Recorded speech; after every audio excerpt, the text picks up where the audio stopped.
नमस्कार, मैं अनु पांडे स्वागत करती हूँ आप सभी दर्शकों का आपके अपने प्रोग्राम सेहत आपकी वे। चाह नहीं मैं सुरबाला के गहनों में गूथा जाऊं, चाह नहीं प्रेमी माला के मैं बिंद प्यारी को ललचाऊं, चाह नहीं सम्राटों के शव पर हे हरि डाला जाऊं, चाह नहीं देवों के सिर पर चढ़ूं भाग्य पर इतराऊं। मुझे तोड़ लेना बनमाली उस पथ पर तुम देना फेंक, मातृभूमि पर शीश चढ़ाने जिस पथ जावे वीर अनेक। तो दर्शकों, माखनलाल चतुर्वेदी जी की इन्हीं पंक्तियों के साथ हम अपने उन वीर सैनिकों को जो अपनी मातृभूमि की रक्षा करते हुए जिन्होंने अपनी जीवन का बलिदान दिया है, उन्हें पूरे दूरदर्शन परिवार की ओर से श्रद्धांजलि अर्पित करते हैं। और दर्शकों, वीरता के लिए अनेक कारक शामिल होते हैं, जिसमें शारीरिक मजबूती के साथ साथ मानसिक दृढ़ता भी बहुत ही ज़्यादा ज़रूरी होती है। वो चाहे किसी भी प्रकार की लड़ाई हो या किसी भी प्रकार की चुनौती हो, हमारा मानसिक तौर पर मजबूत होना बहुत ही ज़्यादा आवश्यक होता है। तो दर्शकों, आज हम बात करेंगे आज एक ऐसे ही विषय पर। तो आइए कार्यक्रम शुरू करने से पहले जानते हैं कि क्या है हमारा आज का विषय।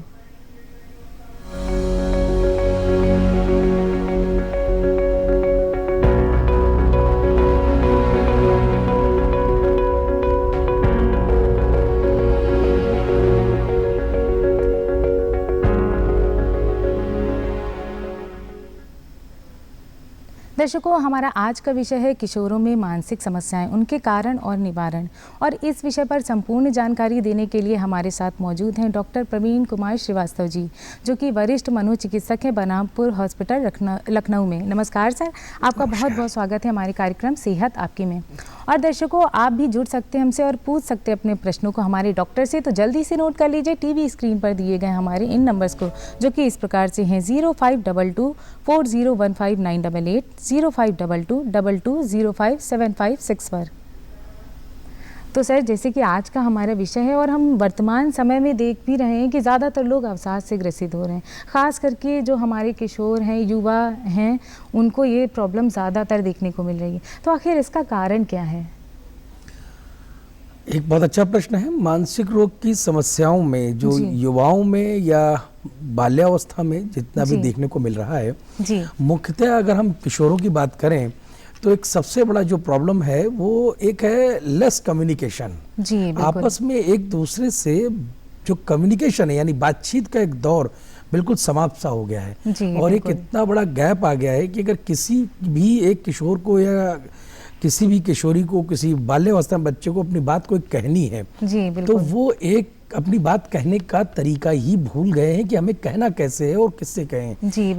उसमें वो अपनी बात कह ही नहीं पाते कि हमें दिक्कत क्या है। इसी में ये दिक्कतें धीरे धीरे बढ़ती चली जाती हैं, जो मनोरोग संबंधित कई तरीके की बीमारियों को जन्म देती हैं। तो सर, ऐसी समस्याएं जो हम ज़्यादातर देख रहे हैं, तो इनसे हम किस प्रकार की समस्याओं से घिर सकते हैं? सवाल में किस प्रकार की समस्याओं से घिर सकते हैं, तो मेरा मानना है कि जो मुख्यतः समस्या पाई जा रही हैं उनमें सबसे बड़ी चीज़ है एक एंजाइटी, जो बहुत कॉमन सा है, सभी लोग जान रहे हैं। उलझन, जिसको हम बोलते हैं कि उलझन, लेकिन हम उसको रेक्टिफाई नहीं कर पा रहे हैं, हम उसको मतलब समझा नहीं पा रहे हैं किस प्रकार की उलझन है। या फिर बहुत ज़्यादा एकदम से लो मूड, जैसे मन में बिल्कुल ख़राब हो जाना, चीज़ों का अच्छा न लगना, अचानक से रात को नींद कम आने लग जाना, और ये सतत जो है ये बराबर बने रहना। एक दो दिन में तो देखिए किसी को एंजाइटी या कुछ ऐसा चीज़ होती है वर्क प्लेस पर, स्कूल की, कॉलेज में, घर में, कभी न कभी किसी न किसी को होता रहता है, बड़ी चीज़ नहीं है। लेकिन अगर ये सतत आपको बना रहे और बराबर ही बढ़ता चला जाए ग्रेजुअली, तो हम इसको एक तरीके से बीमारी का रूप देते हैं और हमें इसमें समय रहते मनोचिकित्सक की सलाह लेनी चाहिए, जिसमें एंजाइटी और एक तरीके से डिप्रेशन की स्थिति बहुत ही मुख्यतः पाई जाने वाली युवाओं में ये समस्या है। जी सर, जैसे कि अभी आपने एंजाइटी के बारे में हमें बताया, तो आखिर इसको हम किस प्रकार से पहचानें कि हाँ, हम एंजाइटी के शिकार हो रहे हैं या हमें ऐसी प्रॉब्लम हो रही है? बिल्कुल ठीक है, ये भी ज़रूरी है पहचाने, क्योंकि हो सकता है कि जो इससे पीड़ित है वो ये बात अपनी बता ही ना पा रहा हो कि ये मुझे दिक्कत हो रही है। लेकिन हम देखने में कुछ सिम्टम ऐसे हैं जो आपको परिलक्षित होने लग जाते हैं कि जैसे स्वेटिंग मतलब पसीना बहुत आने लगना, पैल्पिटेशन यानी दिल की धड़कन का बहुत बढ़ जाना, या एक जगह पे हम यहाँ बैठे हैं फिर दूसरी जगह बदल दी, फिर तीसरा स्पेस बदल दिया, फिर चौथा, काम में मन न लगना, अपना जो वर्क दिया गया है उसके लिए हम कंसंट्रेट ही नहीं हो पा रहे हैं, या जैसे कहीं ऐसे वर्क प्लेस पे हम काम कर रहे हैं जहाँ पे हमारा परफॉर्मेंस धीरे धीरे पुअर हो रहा है क्योंकि हम उसमें काम में कंसंट्रेट नहीं हो पा रहे हैं। तो जब कंसंट्रेशन वीक होगा तो हमें ये चाहिए कि जब ऐसे आसपास ऐसा कोई व्यक्ति हो जिसके साथ हो रहा हो तो हमें उसके ये लक्षण दिखेंगे। हो सकता है वो ये बता ना पाए, लेकिन अगर आपको दिखने लगते हैं तो ऐसे में उसको सलाह दीजिए, उसका साथ दीजिए, उसके साथ बातचीत करिए। काफ़ी हद तक मेरा आज भी मानना है कि अगर आप उसके साथ एक बार बैठ के बात करते हैं, हो सकता है वो अपनी समस्या आपसे कहे और इतनी बड़ी समस्या ही ना हो कि 10 में से 2 मरीज तो ऐसे ही ठीक हो जाएगा। जी बिल्कुल जी। ज़्यादातर जो हम अपने किशोरों में देखते हैं तो सर उनको किस तरीके से, उनके किस तरह से माँ बाप को आप बताना चाहेंगे कि वो किस तरह से अपने बच्चों को समझें, उनके लक्षणों को किस प्रकार से देख के समझें कि हाँ उनको ऐसी प्रॉब्लम हो रही, समस्या हो रही है। पेरेंट्स के साथ तो मैं इस फोरम पे आया हूँ तो ज़रूर से बोलूँगा जी कि पहले तो ये जानने की भी ज़रूरत है कि आप अपने बच्चे से कितना समय दे पाते हैं। जी। बच्चा आपके पास कितनी देर रुक पाता है, तभी आप ये चीज़ जान पाएंगे। क्योंकि हो सकता है कि आप ही वक्त ना दे पा रहे हो और वो हो, और आप ये सिम्टम्स देखने के लिए आपको भी वक्त चाहिए। जी तो मेरा पहला तो यही है कि हर पेरेंट्स के साथ कि अपने बच्चों को थोड़ा कुछ वक्त ज़रूर दें और जिसमें वो जाने कि अगर ऐसी दिक्कत हो रही है तो वो तुरंत उसको समझ पाएंगे। और शायद बच्चों को समय देने के बाद और बच्चे माँ बाप के साथ बैठने के बाद कंफर्टेबल फील करें और हो सकता है ये समस्या काफ़ी हद तक उनकी उसी लेवल पर ख़त्म हो जाए और ज़रूरत ही ना पड़े। और अगर लगता है कि इसके बाद भी दिक्कत है और बच्चे की समस्या बड़ी जान पड़ रही है तो निकट के अस्पताल में जो भी गवर्नमेंट के अब हॉस्पिटल्स हैं district mental health program run कर रहे हैं जिला अस्पताल लेवल पर, और अब तो आरोग्य मेले लग रहे हैं गवर्नमेंट के, और हमारे गवर्नमेंट के कम्युनिटी हेल्थ ऑफिसर सब वर्क कर रहे हैं जिसमें वो सभी बताने के लिए बाकायदा ट्रेंड है। जो भी आपके पास है चिकित्सालय, CSC, PSC आप जाएं तो आपको वहाँ पे इसकी गाइडेंस मिलेगी क्या करना है इसमें। जी बिल्कुल। सर यहीं पे आपसे जानना चाहेंगे कि आखिर एंजाइटी और पैनिक अटैक इनमें क्या डिफरेंस है? कोई बहुत बड़ा डिफरेंस नहीं है। पैनिक हो जाना, अचानक से हम बैठे हुए बात कर रहे हैं, कुछ ऐसा हुआ जिसमें हम एकदम आवेश में आ गए, पैनिक हो गए और हमें पता ही नहीं उस वक्त ना उस परिस्थिति का ना उस काल का कि हम जहाँ पर बैठे हैं वो हमारा प्रेजेंटेशन कैसा है और हमने कैसा बिहेव किया। जी बिल्कुल। ये पैनिक डिसऑर्डर की श्रेणी में आता है। और एंजाइटी तो मैं बता चुका हूँ आपको कि इस तरीके के लक्षण परिचित होंगे। पैनिक में जरूरी नहीं है, हो सकता है पहले से ही जो पीड़ित है वो प्रिज्यूम्ड है, पहले से उसके मन में वो ख्याल किसी के प्रति चल रहा है या कोई बात पहले से चल रही है और वहां पर वो चीज उसको वो फेवर नहीं कर रही है और वो एकदम से वो उस चीज के लिए तैयार ही नहीं है। कोई पैनिक हो, जिस पेशेंट को पैनिक अटैक होगा या कुछ भी ऐसा होगा, एकदम बेहोश हो जाना, सांस बहुत फूलने लगना, ब्रीथलेसनेस वाला जिसको हम लोग बोलते हैं, या एकदम गिर जाना, उसको पता ही नहीं चला कैसे क्या हो गया, तो ये चीजें एकदम वो खुद भी नहीं जान पाता है। तो ऐसे में उससे बात करने की जरूरत है। हो सकता है वो अपनी बात कह ही नहीं पा रहा है किसी से, तो ऐसे में मनोचिकित्सक के साथ साथ psychiatric social worker, psychiatric psychologist हैं जो हमारा ये सब कार्य करते हैं और गवर्नमेंट ने प्रोवाइड कर रखे हैं सब समय समय पे और हर सेंटर पे हैं, तो वो उनकी बात को समझ सकेंगे। जी सर, हमारे साथ एक दर्शक जुड़ चुके हैं, उनका प्रश्न ले लेते हैं। जी अपना नाम बताएं और अपना प्रश्न पूछें। मेरा नाम श्रेया, मैं रायबरेली से हूँ। जी मेरा छोटा भाई है, इसको मुझे स्कूटर भेजना है पढ़ाने के लिए, तो डर रहे हैं वहाँ पे, तो काफी डर लग रहा है कि स्ट्रेस में आते हैं तो कदम ना उठा ले, तो फिर इसका कुछ सोल्यूशन या आप एक बार अपना क्वेश्चन हमें फिर से बताएं। मेरा छोटा भाई है जी, सुसाइड करके डर रहे हैं वहाँ पे, तो काफी ऐसा डर है कि इन चीज को देख स्ट्रेस में जैसा गलत कदम ना उठा ली तो सर कोचिंग के लिए इनको अपने छोटे भाई को बाहर भेजना है कोचिंग के लिए, तो वही वो कहना चाहती कि ऐसा ना हो कि कहीं स्ट्रेस में आ जाए, या उसको किस प्रकार से क्या करें। आजकल ज़्यादातर देखा जा रहा है कि बच्चे ज़्यादातर डिप्रेशन में आ जाते हैं। क्या है कि बच्चों को बाहर भेजने में माँ बाप, बच्चे थोड़ा सा डिपेंडेंसी पेरेंट्स पे बहुत होती है जी, तो आप उसको बाहर भेजना चाहते हैं, बिल्कुल उसके लिए प्रिपेयर करिए, उसको डे टू डे में उसको थोड़ी बहुत जिम्मेदारियाँ दीजिए। और उसको खुद भी अपने आप से चीज़ों के लिए, अपने आप काम करने के लिए, अपनी चीज़ों को व्यवस्थित करने के लिए, समय समय पर कैसे कैसे क्या करना, उसको आप थोड़ा सा करने दीजिए और वो जिम्मेदारियां उसको प्रोवाइड करिए, तभी आप वो बाहर जाके एकदम से अकेला महसूस नहीं करेगा। जी। दूसरा ये कि वो जहाँ जा रहा है वहाँ के बारे में उसको ये कॉन्फिडेंस होना चाहिए कि वहाँ के बारे में हर चीज़ वो अपने पेरेंट्स से डिस्कस करेगा। जी, कई बार क्या होता है, हम उससे ये बात तो पूछते नहीं कि बेटा तुम जहाँ जा रहे हो वो तुम्हें अच्छा लग रहा है कि नहीं लग रहा है। तो एक तो पहले ये भी जानने की ज़रूरत है कि जिस बच्चे को आप भेजना चाह रहे हैं, बच्चा वहाँ जाने के लिए कंफर्टेबल है कि नहीं है। जी। और अगर जब वो कंफर्टेबल है तो उसकी अगेन आगे एक स्टेज में आप जाइए कि उसको ये समझाइए कि बेटा वहाँ पे अकेले रहना होता है और तुम्हें कैसे कैसे चीज़ें करनी होती हैं। तो धीरे धीरे उसको स्वावलंबी बनाइए। एक्चुअली आज का सबसे बड़ा प्रॉब्लम ये है कि हर चीज़ बच्चों को इजीली अवेलेबल हो रही है जी, और उसमें बच्चों को लगता ही नहीं, और जब बाहर जाते हैं तो वहाँ जाके वो सब चीज़ें उनको इजीली अवेलेबल नहीं हो पाती हैं, तो वो एकदम इम्पल्सिव होते हैं, पैनिक होते हैं, परेशान हो जाते हैं, लोगों से बातचीत करने का बिल्कुल भी उनका आइडिया अपने नज़दीक रहते नहीं होता है। तो वहाँ जाके एकदम अकेले होते हैं, तो किससे बातचीत करें और किससे क्या करें वो डिसाइड नहीं कर पाते। तो बिल्कुल परेशान होने की ज़रूरत नहीं है, उसको कॉन्फिडेंस के साथ भेजिए और उसके साथ बातचीत बराबर, एक कम्युनिकेशन, जो मैंने पहली बार में बोला कि एक कम्युनिकेशन स्किल को मजबूत कराइए बच्चे को। अगर वो मजबूत होगा तो वो वहाँ भी सर्वाइव करेगा और आपसे भी हर चीज़ डिस्कस करेगा। जी सर, यहीं पे आपसे ये जानना चाहेंगे कि ज़्यादातर हम देख रहे हैं कि जो बच्चे हमारे हैं उनका स्क्रीन टाइम बढ़ चुका है, क्योंकि ज़्यादातर पढ़ाई भी आजकल ऑनलाइन होती है। तो इससे जैसे कि अभी आपने बताया कम्युनिकेट करें दूसरे लोगों से, तो ये सब चीज़ें बहुत ज़्यादा कम हो गई हैं। तो आप ऐसे में क्या बताना चाहेंगे कि माँ बाप बच्चों को किस प्रकार से इंट्रोवर्ट होने से बचाएं? मैं एक चीज़ आपको यहाँ बताऊंगा कि जो आपने बताया कि स्क्रीन टाइमिंग बढ़ गया है और हर चीज़ ऑनलाइन होने लगी है जी। तो मैं आज भी बता दूं, अभी भी मतलब 12th तक बच्चों को कोई भी चीज़, वो कोविड टाइम की प्रॉब्लम थी जब सारी क्लासेस ऑनलाइन और सब कुछ ऑनलाइन हो रहा था जी, बिल्कुल। वर्तमान की स्थिति में किसी भी स्कूल में ऑनलाइन क्लासेस या इस तरीके का कॉन्सेप्ट अब नहीं है।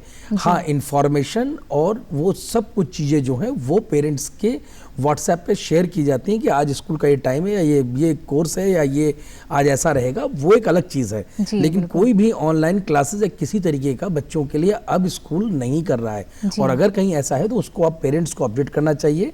बच्चा स्कूल में जाए, स्कूल में पढ़े, टीचर्स बताएं। मैंने बहुत पाया है कि स्कूल की डायरी जो बच्चों की होती है, छोटे बच्चे भी है, उनकी डायरी पे कुछ लिखा नहीं होता है। बच्चों को पहले लिखवाया जाता था डायरी पे, माँ बाप को इन्फॉर्मेशन मिलती थी। अब आप सोचिए हर स्कूल डायरी खरीदवा रहा है, लेकिन बच्चों के लिए कुछ उसमें लिखवा नहीं रहा है। तो माँ बाप भी सब मोबाइल और व्हाट्सएप पर भी डिपेंडेंट हो गए हैं। लेकिन मैं बिल्कुल आपसे कह दूं कि बच्चों को मोबाइल से दूर रखिए, और आप खुद भी मोबाइल से दूर रहेंगे तभी बच्चे दूर रहेंगे। बिल्कुल। तो इसलिए आप स्क्रीन टाइम धीरे धीरे कम करिए बच्चों का, क्योंकि स्क्रीन टाइम अपने आप में बच्चों को हेडेक और विजन का प्रॉब्लम सबसे ज़्यादा हो रहा है। और बहुत केसेस ऐसे ऑप्थेल्मिक डिपार्टमेंट में भी, जो आंखों वाला विभाग है, और हमारे यहाँ भी लेके बहुत आते हैं इस चीज़ के लिए। बिल्कुल। सर, आगे आपसे जानना चाहेंगे कि आखिर डिप्रेशन क्या है? डिप्रेशन जी, जिसको आप हिंदी में अवसाद कह सकते हैं। डिप्रेशन एक वैसी अवस्था जिसमें सिम्टम के हिसाब से बहुत सारे पाए जाते हैं, उसका सब में अलग अलग तरीके से हों। किसी काम में मन न लगना, मन का उदास रहना, भूख का कम हो जाना, या किसी से बात करने की इच्छा का ना होना, या अपने ही अंदर से ये मान लेना कि अब हमारे चीज़ें मेरे अख्तियार में नहीं रह गई हैं और हम नहीं कर पाएंगे, या बहुत सी चीज़ों में ऐसा कि हमने अपने आप में गिव अप कर दिया कि अब हमसे हो ही नहीं पाएगा। तो ये सब डिप्रेशन के सिम्टम्स हो सकते हैं, और कारण बहुत सारे हो सकते हैं, क्योंकि डिप्रेशन के कारण को जानना भी बहुत ज़रूरी है कि आखिर डिप्रेशन का जो ट्रिगर है वो कहाँ पे हो रहा है। बिल्कुल। तो मैं तो ये कहना चाहूँगा कि जैसे ही ऐसे लक्षण आपको दिखाई पड़े किसी भी अपने कुलीग बच्चों में या अपने साथियों में घर में, इमीडिएट उससे बातचीत करें और चिकित्सक से संपर्क करें, तो ये एक भयावह रूप ले सकता है। जी। सर, डिप्रेशन के शुरुआती लक्षण क्या होते हैं? डिप्रेशन के शुरुआती लक्षणों में आप सबसे पहले जो पाएंगे वो आपको आपके साथ काम करने वाला ऐसे कुलीग है, वो कटा कटा रहेगा। वो आपके साथ पहले मिलता जुलता था, लेकिन अब दूर रहना शुरू कर दिया है। पहले आपसे बातचीत बहुत अच्छे से, क्योंकि आप कंपेयर तभी कर पाएंगे जो काम वो पहले करता था अब नहीं कर रहा है। इसी तरीके से वो चुपचाप रहता है, या जैसे अपनी चीज़ों को छुपाने लगा है, या जैसे ऐसा हो सकता है कि उसको बात बात पर गुस्सा आने लगा है, जी। जैसे ऐसा हो सकता है कि वो अब जरूरत से ज्यादा खर्च करने लग गया है, जी, पहले ऐसा नहीं था, ये फैमिली वाले ज्यादा अच्छा समझ पाएंगे। जी। या जैसे ऐसा हो सकता है कि उसने सडन उसका वेट लॉस भी शुरू हो गया है, जी। क्योंकि इसका मतलब है उसने खाना अपना बिल्कुल कम कर दिया, उसको भूख नहीं जी, लगती है, बिल्कुल।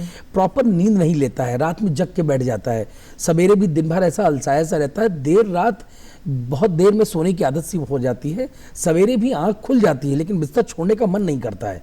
यूं मन करता है कि उससे एक सवाल आप कर सकते हैं, क्या तुम्हारा जाने का मन है? अगर उसे वो जरूरत ना हो या आवश्यकता ना हो या नौकरी पर ना जाना हो या स्कूल ना जाना हो जी, तो वो बिल्कुल। जाना नहीं चाहेगा, पढ़े ना चाहेगा, नींद नहीं आएगी लेकिन बिस्तर पे पड़ा रहेगा। जी, बिल्कुल। तो ये जो लॉस ऑफ इंटरेस्ट और सब चीजें का सिम्टम दिखने लग जाए तो ये हम लोग अवसाद की तरफ मरीज को जाता हुआ पाएंगे। जी, तो क्या सर इसकी भी स्टेजेस होती हैं? हाँ, इसकी स्टेजेस हैं माइल्ड, मॉडरेट एंड सीवियर, जी। और ये सिम्टम्स और उसकी पेशेंट के जो एक्चुअल वास्तविक पोजीशन है उसको देख के ही डिसाइड किया जाता है कि वो किस तरह की प्रॉब्लम उसको हो रही है, क्योंकि बहुत सीवियर होने पर भी ये दिक्कतें मुख्यतः पाई जाती हैं, जिसमें सुसाइडल आइडिएशन और सुसाइड की तरफ पेशेंट आत्महत्या आदि के विचारों का आने लग जाना, ये इसकी तरफ फिर धीरे धीरे बढ़ने लगते हैं और हम लोग ऐसे में मरीज को ये असेसमेंट करने के बाद ही जान पाते हैं चीज़। जी सर, अगर किसी को ऐसे लक्षण दिखाई दें तो वो किस प्रकार के विभाग में जाकर के दिखाएं, कौन से डॉक्टर को दिखाएं? ऐसे को मरीज को या ऐसे पीड़ित व्यक्ति को अगर ऐसे दिक्कतें हो रही हैं तो तत्काल उसके लिए आप मानसिक रोग चिकित्सक को संपर्क करें। जी। और ये बहुत आवश्यक है क्योंकि उसमें देर करना उचित नहीं, क्योंकि एक बार आइडिएशन, सुसाइडल आइडियाज और थॉट्स, अगर पहले थॉट्स आते हैं फिर आइडियाज आते हैं फिर इम्प्लीमेंटेशन के लिए फिर वो इम्पल्सिव होता है। जी बिल्कुल। अगर किसी ने, अगर जिसको आप हल्का फुल्का कह रहे हो, उसने कभी कुछ खा लिया, नींद की दवा खा लिया, कुछ कर लिया, जिसको बहुत लोग हल्के में अक्सर ले लेते हैं। जी बिल्कुल। रीजन ये है कि वो उसको ट्राई कर रहा है, कब वो ट्राई उसका एक्चुअल थॉट हो जाएगा, कब उसका एक्चुअल एक्ट हो जाएगा, ये नहीं पता चलेगा। जी बिल्कुल। इसलिए अगर जो एक बार या 2 बार ऐसा कर लेता है, हमें उसकी तरफ ज्यादा ध्यान देने की जरूरत है, क्योंकि उसके चांसेस 70 to 90% हो जाते हैं सुसाइड करने के। तो इसलिए हमें बिल्कुल देखना है कि अगर ऐसा हो रहा है तो उसको बिल्कुल भी ऐसे अकेला ना छोड़ें और चिकित्सक के संपर्क में रहें, लोगों का उसको साथ मिलना चाहिए और उसकी समस्या को दूर होना चाहिए। जी बिल्कुल। सर, हमारे साथ एक दर्शक जुड़ चुके हैं, उनका प्रश्न ले लेते हैं। जी, अपना नाम बता और अपना प्रश्न पूछें। जी, अपना नाम बता और अपना प्रश्न पूछें। हाँ, नमस्ते मैडम, मेरा नाम नंद जी, नमस्ते। है। जी। मैं जानना ये चाहता हूँ कि जो बच्चे होते हैं समय से नींद न लेना, तनाव पूर्ण रहना और दूसरी चीज मोबाइल पे अधिक समय बिताना, तो ऐसी दशा में ये किसी और इशारा करता है जिनको मानसिक कोई दिक्कत है कि उनकी कोई आदत है ये? जी बिल्कुल। आप बिल्कुल सही कह रहे हैं, ये एक मानसिक रोग समस्या है, बिकॉज ऑफ मोबाइल अब एडिक्शन की श्रेणी में आता है। मोबाइल एक तरीके से अगर हम एडिक्शन बोले तो किसी चीज के नशे से ग्रसित हैं आप। जी बिल्कुल। तो मोबाइल का भी अब श्रेणी उसी में आती है। मोबाइल पर जब अत्यधिक समय बीतेगा उसका, तो उसका ब्रेन उसी तरीके से एक्टिव रहेगा, उसे दिन दुनिया की खबर ही नहीं रहती है, धीरे धीरे वो उसमें इंडल्ज होता जाता है। एक लेवल वो आ जाता है कि उसको उसकी आदत सी हो जाती है। अगर वो 2, 4, 5 घंटे नहीं मोबाइल में बिताएगा, धीरे धीरे स्क्रॉलिंग नहीं करेगा, देखता नहीं रहेगा कंटिन्यू फोन, तो उसको मन नहीं लगेगा। ऐसे में वो बहुत तेजी के साथ वो एक तरीके से नशे की तरफ उसकी प्रवृत्ति जैसे होती है किसी मरीज की, उसी तरीके से मोबाइल के नशे की प्रवृत्ति बढ़ती जाती है। और इसी तरह से उसको ना नींद का पता रहेगा, ना खाने का पता रहेगा, देर रात सोएगा, सवेरे देर तक सोता रहेगा, देर से जगेगा, ये सारे उसके सिम्टम्स बढ़ते चले जाएंगे, जिसमें उसका रूटीन प्रभावित होता जाएगा। अगर वो नौकरी वाला है तो उसकी नौकरी अफेक्टेड होगी, पढ़ने वाला बच्चा है तो उसकी पढ़ाई का इफेक्टेड होगी। हर तरीके से हर व्यक्ति जीवन में जिसका जो काम है वो उसका अफेक्टेड होने लग जाएगा। जी बिल्कुल। सर, हमारे साथ एक और दर्शक जुड़ चुके हैं, उनका प्रश्न ले लेते हैं। जी, अपना नाम बता और अपना प्रश्न पूछें। मेरा नाम सूरज गुप्ता, मैं लखीमपुर से बोल रहा हूँ। जी। मेरे क्वेश्चन है कि क्या ज्यादा चिंता करने से मानसिक हो जाती है, मानसिक विकार? जी, ज्यादा चिंता करने से मानसिक समस्याओं से क्या घिर जाते हैं? देखिए, मैं यहाँ पर एक चीज बिल्कुल स्पष्ट करना चाहूंगा कि चिंता तो कभी भी किसी को भी हो सकती है, किसी भी कारण से हो सकती है। चिंता अगर आपकी व्यावसायिक है तो बढ़ावे से आप जो काम कर रहे हैं वो भी होगी। बच्चा आपका घर में है, पारिवारिक अगर है तो हो सकता है किसी घर में बीमारी हो, उसकी भी चिंता हो सकती है। लेकिन किसी भी चिंता का मेन समाधान उसका इलाज होता है। लेकिन वो चिंता इतनी बढ़ जाए कि आप समाधान ही न खोज पाएं और उस चिंता में ही इतना ज़्यादा आप अपने आप को इंडल्ज कर लें कि आपको उसका समाधान खोजने के लिए ही आपको खुद ही बीमार हो जाएं आप, तो मैं समझता हूँ वो चिंता फिर आपकी बीमारी बन रही है। तो आप चिंता होना बुरी बात नहीं है, चिंता तो हर व्यक्ति को अपने पर मतलब आई थिंक मैं समझता हूँ परिस्थिति और काल के हिसाब से सबको होती है। आज किसी को होगी, कल किसी को होगी, लेकिन अगर ये इतने बढ़ जाए कि हमारी सामान्य जिंदगी अफेक्टेड होने लग जाए और हम अपने रूटीन जो कार्य, दैनिक कार्यों को कर पाने में असमर्थ होने लगे, तो फिर हमें एक सिरे से सोचने की जरूरत है। जी बिल्कुल। तो दर्शकों, आगे चलते हम अपने अगले सेगमेंट की ओर।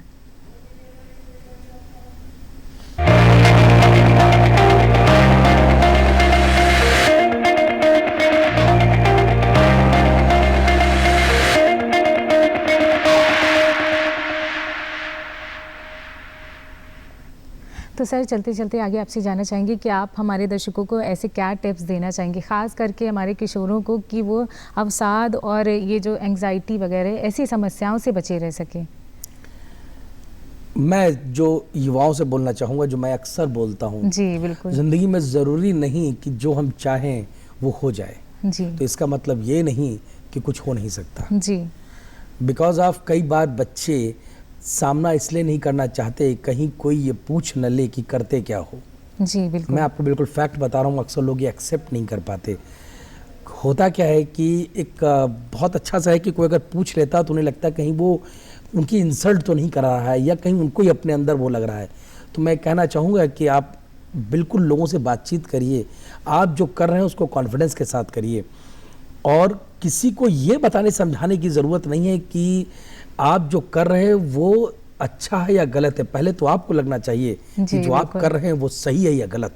अगर आपको लगता है कि वो सही है तो उसे करिए, और अगर आपको लगता है वो गलत है तो उसे मत करिए, क्योंकि गलत और सही का पैमाना हर व्यक्ति का अपना अपना होता है। जी बिल्कुल। किसी चोर को चोरी करना अच्छा लगता है तो वो अपना परिवार पालता है, इसलिए उसका वो लॉजिक है। किसी को कोई काम और अच्छा लगता है, लेकिन इसका मतलब ये नहीं है हर एक को वही काम अच्छा लगेगा। तो मैंने इसीलिए बताया कि अगर आपको ठीक लगता है जो आप कर रहे हैं तो ठीक है। मुझे ऐसा लगता है कि हर व्यक्ति के अंदर एक अपने अंदर एक इंसान होता है जो ये बताता है कि वो जो कर रहा है गलत है सही है। मैंने आज तक जितने भी मरीज देखे, अगर उनके अंदर कोई भी अगर गलत प्रवृत्ति है, कुछ है, तो उसे जरूर पता होता है कि जो कर रहा है वो गलत कर रहा है। तो मेरा हमेशा उसको यही होता है कि यार जो तुम कर रहे हो अगर तुम्हें लगता है गलत है छोड़ दो, मत करो। बिल्कुल। तो मेरा यही मैसेज है कि आप लोग कम्युनिकेशन जरूर कीजिए। लोग अक्सर बातचीत नहीं करते या कोई किसी से बात नहीं करता, मोबाइल पर घंटों बिताते हैं, लेकिन किसी अपने को कोई फ़ोन नहीं करता जल्दी। तो मैं चाहूँगा कि आप ज़रूर अपनों से बातचीत करिए। घर परिवार में भी कुछ समय बैठ के माँ बाप के साथ, अपने पिता बहन, अपने सबके साथ बातचीत करिए, दोस्तों के साथ बैठिए। बहुत वक्त मोबाइल पे मत गुजारिए। इस मोबाइल एक अपने आप में बहुत बड़ा पैंडेमिक है। जी बिल्कुल। तो दर्शकों, आज हमने जाना किशोरों में होने वाली मानसिक समस्याओं के बारे में, और हम भी आपसे कहना चाहते हैं कि अपने आसपास या आपके किसी अपने को ऐसी मानसिक समस्याएं हो रही हैं या ख़ास करके किशोरों में, तो हमारी भी ये जिम्मेदारी बनती है कि हम एक उन्हें सामर्थ्य दें, उन्हें ढांढस बताएं और साथ ही उनका सहयोग करें हर चीज़ में, जिससे वो ऐसी समस्याओं से निपट सकें।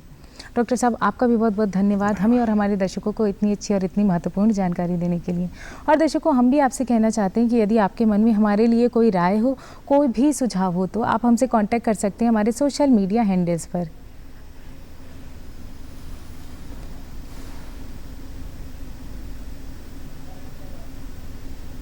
तो दर्शकों, उम्मीद है आपको हमारा आज का कार्यक्रम ज़रूर पसंद आया होगा। मिलते हैं हम अपने अगले अंक में एक नए विषय के साथ। तब तक के लिए स्वस्थ रहिए, खुश रहिए और मस्त रहिए। नमस्कार।